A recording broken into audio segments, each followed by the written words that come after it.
मंडळी नमस्कार, श्री स्वामी समर्थ. तर आज गुरुवार, आज म्हणजे हा काल गुरुवार होता.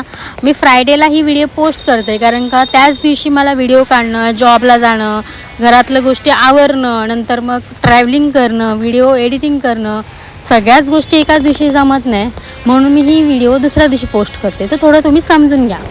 त्यानंतर मी स्वामींना अभिषेक करायचा म्हणून मी माझं स्वतःचं पहिलं आवरून घेतलं. स्वामींना चंदनाने आणि आपलं मध आणि पाण्याने अभिषेक करून घेतलं. देवारा स्वच्छ पुसून घेतलं आणि देवाची पूजा करायला मी स्टार्ट केलं. देवाला छानपैकी वस्त्र घातले आणि साईडला ज्या गाद्या असतात म्हणजे रोल टाईप आहेत ते पण आहेत छोटे छोटे, तर ते मी ठेवत असते. आणि मला माझ्याकडे आहे स्वामींसाठी त्या 4 आहे 4-5, तर त्याही घालत असते.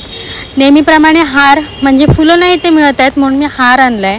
कारण का जोपर्यंत आपण देवाला फुलं नाही वाहत तोपर्यंत मन प्रसन्न होत नाही. तर ते पहिलं आणलं हार. मी म्हणले ठीक आहे, आता फुलं नाही तर हार तरी घेऊया. नंतर मग छान पूजा केली. नैवेद्य सकाळी मला बनवायला एवढा वेळ मिळत नाही, त्यामुळे मी देवाला साखर आणि साईडला पाणी ठेवून देते. त्यानंतर मी हे ना 1 लाखाचं जे आता नवीन गल्ला आला तर तो मी ऑर्डर केला. तर तुम्हाला काय सांगू, त्याच्यावरती स्वामींचा फोटोच नव्हता आणि साईडला थोडं तुटलं पण होतं. पण आता मी घेतलं, ठीक आहे. पहिलाच गुरुवार आणि त्याच दिवशी पूजा आणि मी त्या दिवशी आला पण. तर मी बोलली ठीक आहे, आजच्या दिवसापासूनच मी स्टार्ट करते. तर त्या दिवशी मी 1000 रुपये टाकले. स्वामींची छान पूजा केली, पाया पडली आणि मी चालली माझ्या कामाला. Bye bye. नंतर कामावरती पोचली, थोडं काम केलं, खिचडी खाल्ली उपवास म्हणून आणि ऐक्यामध्ये पोचले. आणि ऐक्यामध्ये तुम्हाला सांगते इतकं भारी सगळं सेटअप आहे. जर तुम्हाला घ्यायचं असेल ना, नक्की ऐक्यामध्ये जा. तुम्ही हे बघू शकता. मला तर सिरियसली असं वाटत होतं की मी माझं इथेच घर बनवू आणि मी इथेच राहू. आणि किचन तर इतकं अमेझिंग होतं.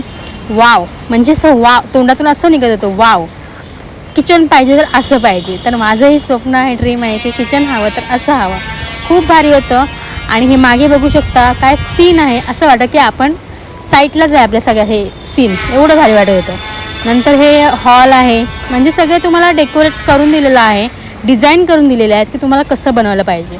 आणि हे बघू शकता की मुलांसाठी स्टडी रूम, स्वतःचं मुलांचं रूम छोटंसं खूप भारी होतं. हे बेडरूम आहे आणि तुम्ही लॅम्प, सीलिंग वगैरे एवढं भारी होतं ना. आणि ही फुलं आहेत, एवढी फुलं भारी होती, बघून मन एकदम प्रसन्न वाटत होतं.